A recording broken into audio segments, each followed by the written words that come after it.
Selamat bertemu kembali Ananda pada mata kuliah pengantar statistik sosial.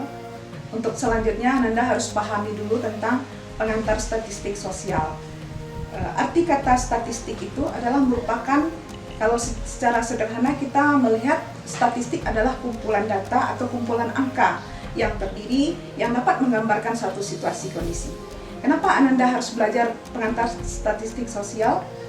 Kita lihat peranan statistik dalam penelitian sosial. Bagaimana peranan statistik dalam penelitian sosial? Sebenarnya statistik itu mampu dia menyajikan fenomena sosial secara tepat dan akurat. Kenapa saya katakan demikian?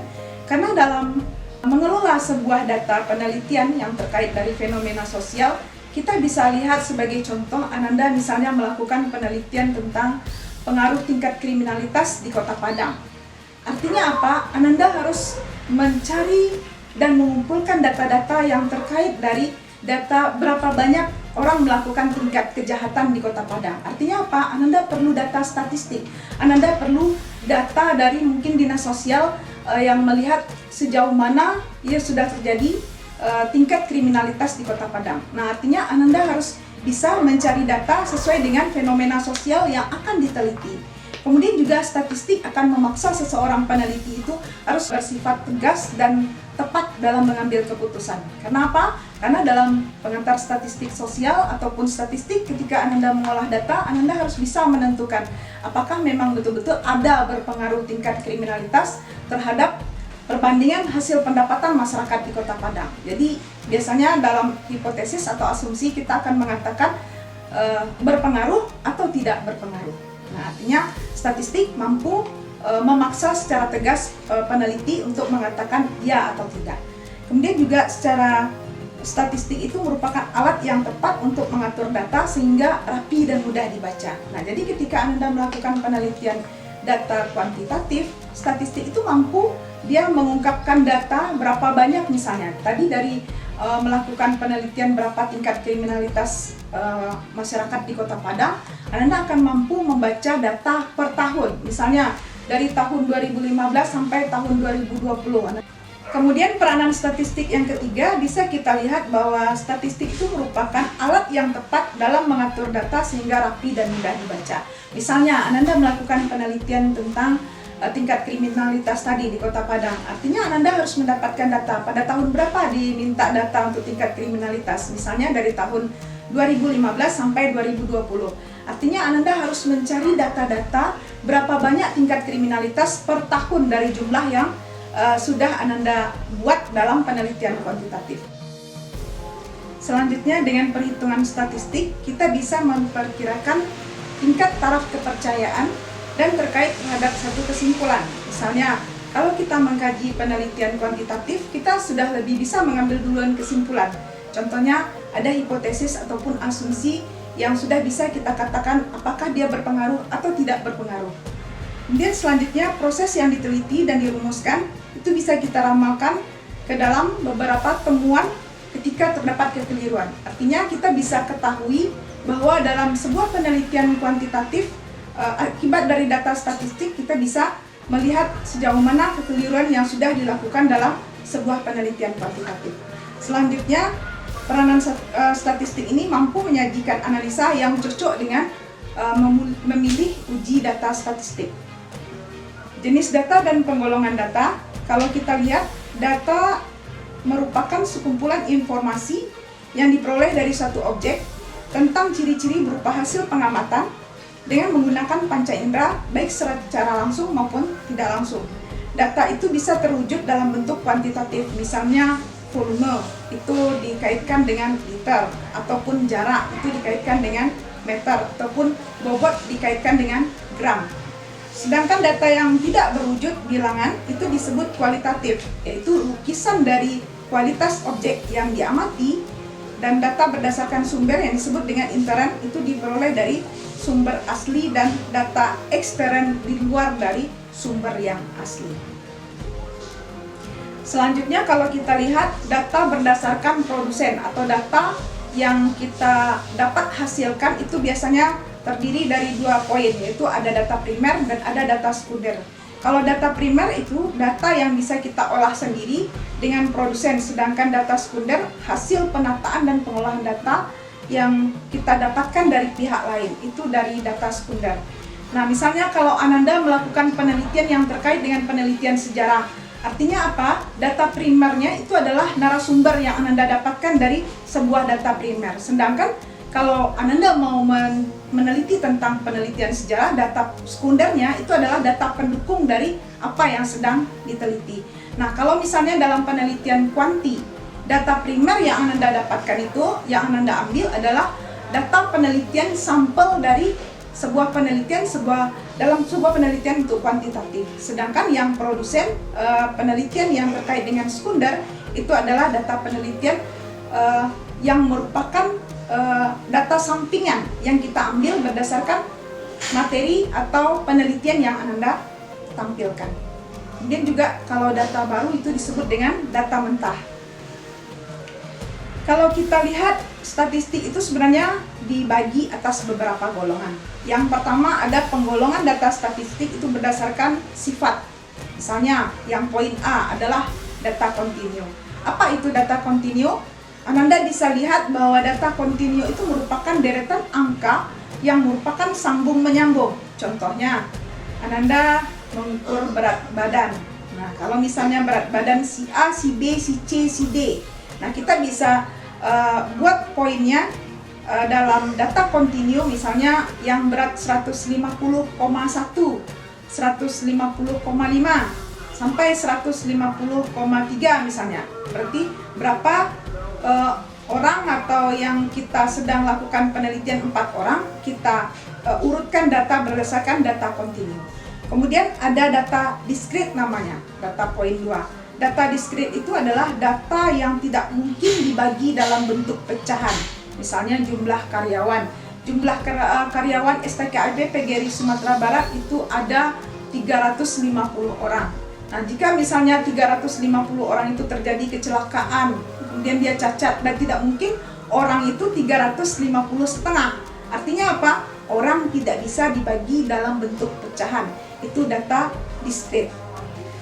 Selanjutnya ada data nominal. Kalau data nominal itu merupakan data yang merupakan golongan dari klasifikasi tertentu. Misalnya jumlah mahasiswa STKIP berdasarkan program studi yang dihitung berdasarkan umur dan jenis kelamin. Misalnya di program studi pendidikan sejarah, jumlah laki-laki ada 100, jumlah perempuan ada 100 misalnya. Nah, berdasarkan jumlah umur, berapa umurnya yang paling rendah itu kita urutkan berdasarkan data nominal. Misalnya yang paling muda, mahasiswa baru berusia 20 tahun. Yang paling tinggi umurnya berapa? Misalnya ada 29, 28. Nah, itu berdasarkan data nominal yang kita ambil dari data kuantitatif yang Ananda cari. Selanjutnya ada data ordinal. Kalau data ordinal itu kita mengurutkan data berdasarkan ranking. Misalnya Ananda memiliki IP 4. Nah, kalau misalnya memiliki IP 4 artinya apa? Ada ketentuan-ketentuan yang berlaku di kampus STKIP PGRI. Misalnya gratis uang semester 1 semester. Nah, ini bisa kita dapatkan dari data ordinal. Datanya bisa kita cari siapa saja yang IPK-nya 4. Nah, itu bisa kita cari berdasarkan 14 program studi jika Ananda melakukan penelitian itu. Kemudian ada yang disebut dengan data interval. Apa itu data interval? Data interval adalah data statistik yang berdasarkan jarak yang sama. Misalnya, kalau si A, si B nilainya hampir-hampir sama. Si A misalnya nilainya 4, sementara si B 3,90. Nah, artinya apa? IPK tertinggi dari masing-masing dari jarak yang sama, itulah yang Ananda ambil. Misalnya, Ananda mau melihat bagaimana tingkat profesionalitas mahasiswa yang memiliki IPK tinggi misalnya. Nah, IPK tinggi itu berapa yang Ananda ambil rentangnya? Misalnya 3,90 sampai 4,00. Nah, artinya data interval itu perlu Ananda cari berdasarkan IPK mereka tertinggi. Oke, selanjutnya ada penggolongan data statistik berdasarkan angka datanya, itu terbagi atas data tunggal dan data kelompok. Kalau data tunggal, misalnya kita bisa ambil nilai-nilai mahasiswa prodi pendidikan sejarah, misalnya dalam satu kelas ada 30 orang. Dalam 30 orang itu dia mendapat angka berapa? Misalnya yang paling tinggi nilai ujian tengah semester statistiknya itu ada nilai 100. Kemudian yang terendah ada nilai 50. Nah, dari semua mahasiswa itu diurutkan. Mana yang paling tinggi? Diurutkan misalnya 100, 95, 85, 80. Itu diurutkan berdasarkan nilai yang didapat oleh mahasiswa program studi sejarah yang mengambil mata kuliah pengantar statistik sosial. Itu data tunggal. Sementara data kelompok, kalau data kelompok kita bisa melihat, kita kelompokkan data. Misalnya dalam mata kuliah pengantar statistik ini ada 2 kelas. Nah, dari 2 kelas ini ada ujian tengah semester.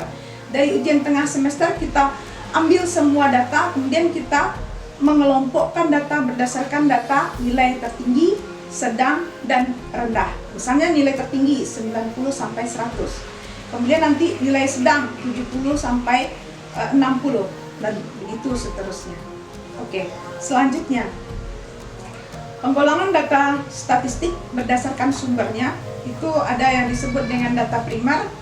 Data primer merupakan data statistik yang diterima dari data pertama. Contohnya Ananda mau melihat sejauh mana alumni STKIP PGRI Sumatera Barat ini mengalami tingkat pendapatan yang tertinggi. Nah, ini bisa Ananda ambil datanya berdasarkan data kemahasiswaan dari BAU STKIP PGRI Sumatera Barat. Kemudian kalau misalnya data sekunder itu bisa Ananda ambil dari surat kabar, kemudian majalah, jurnal, dan juga bisa saja dari media sosial lainnya. Kemudian kalau kita lihat ada penggolongan data statistik berdasarkan pengumpulan. Itu disebut dengan yang pertama, ada data seketika pada waktu misalnya mahasiswa dari tahun 2000 sampai 2001. Nah, ada berapa jumlah mahasiswa kalau kita menentukan dalam 1 tahun pertama jumlah mahasiswa baru yang masuk ke kampus STKIP PGRI Sumatera Barat.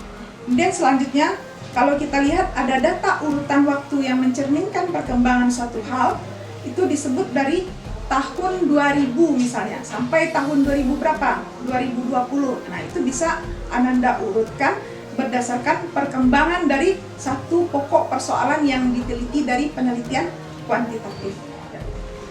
Ada 3 jenis landasan kerja dalam mata kuliah statistik ini. Yang pertama ada variasi, kemudian ada reduksi, dan ada generalisasi. Kalau kita lihat variasi, dalam arti kata kita sebagai seorang peneliti yang terkait dengan penelitian kuantitatif, itu kita harus bisa melihat satu persoalan. Kita harus bisa memvariasikan dari data yang kita temukan. Kemudian kalau yang kedua ada reduksi, kita harus bisa mengambil dan memilah-milih data yang ada di dalam sebuah penelitian. Karena dalam reduksi itu kita katakan bahwa semua hal yang terkait dari kejadian yang ada itu kita ambil, kemudian kita ambil sebahagian dari data yang kita dapatkan di lapangan, itulah yang kita jadikan sebagai bagian dari penulisan. Yang ketiga ada generalisasi yang terkait dengan kesimpulan dari seluruh kejadian yang ada dalam sebuah penelitian. Kemudian ada fungsi statistik. Fungsi statistik ini bisa disebut dengan ada deskriptif namanya, ada inferensial, ada analitik, dan ada prediktif. Dalam fungsi deskriptif, menggambarkan atau mendeskripsikan suatu kejadian yang diamati dan yang sedang terjadi. Itu yang disebut dengan fungsi deskriptif. Kemudian kalau kita sebut lagi, yang kedua ada fungsi dokumentatif, yaitu data yang sudah kita peroleh itu mempunyai nilai yang khusus yang disimpan ke dalam data yang ada. Jadi kapan saja kita membutuhkan data itu akan bisa kita ambil dari dokumentatif. Kemudian yang ketiga yaitu kita menggambarkan atau mendeskripsikan suatu kejadian yang kita amati. Data yang sudah disaji dengan baik itu akan lebih mudah kita informasikan yang terkandung dari data yang kita dapatkan. Sajian data yang baik itu akan memudahkan orang mengambil satu kesimpulan. Nah, jadi kita bisa simpulkan di sini bahwa statistik itu apa? merupakan perangkat yang memang cocok dan tepat dalam mengambil sebuah kesimpulan yang bermakna. Oke. Selanjutnya ada fungsi analitik, ada fungsi analitik yaitu statistik yang tercermin dengan jelas pada kemampuan yang bisa kita melihat menjelaskan satu hubungan faktor antara variabel bebas dengan variabel terikat yang kita miliki dalam penelitian kuanti. Selanjutnya ada fungsi prediktif. Fungsi prediktif ini adalah data yang sudah terkumpul itu memungkinkan orang mampu melakukan prediksi atau mampu meramalkan dari hasil sebuah keputusan yang akan kita dapatkan. Artinya apa? Ketika Ananda melakukan penelitian kuanti, Anda sebenarnya sudah mampu mengambil kesimpulan apa yang akan kita ketahui ketika kita mengambil satu bentuk penelitian kuantitatif. Misalnya kita mengkaji tentang pengaruh tingkat kriminalitas pada masyarakat Kota Padang. Kita sudah mampu memprediksi bahwa dengan pengaruh tingkat kriminalitas itu akan berdampak terhadap penghasilan masyarakat Kota Padang. Dia ada yang berpengaruh, ada yang tidak berpengaruh. Artinya kesimpulan sebelum kita melakukan penelitian, kita sudah mampu membuat sebuah kesimpulan dari sebuah penelitian kuantitatif. Oke, kemudian kita bisa simpulkan apa sebenarnya kegunaan dari statistik ini. Kegunaan statistik ini melekat pada fungsi yang sudah kita lakukan di dalam sebuah penelitian kuanti. Kemudian juga statistik ini berguna untuk pengumpulan data, mulai dari mengumpulkan data, memproses data, menyajikan data, dan banyak hal-hal lain lagi yang mampu membuat penelitian kuantitatif itu lebih berarti. Selanjutnya, oke, mungkin itulah dua kegunaan statistik dari kesimpulan yang sudah saya berikan tadi. Mudah-mudahan Ananda bisa dapat menentukan dari sekarang penelitian apa yang akan Ananda ambil ketika sudah belajar pengantar statistik sosial ini.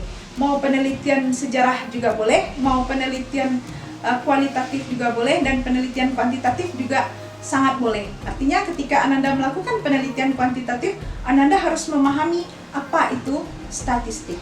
Semoga bermanfaat dan Ananda bisa menentukan dari sekarang judul apa yang mau diambil, tema apa yang mau diambil terkait dengan penelitian untuk skripsi Ananda. Baik, terima kasih. Mohon maaf segala kekurangan. Assalamualaikum warahmatullahi wabarakatuh.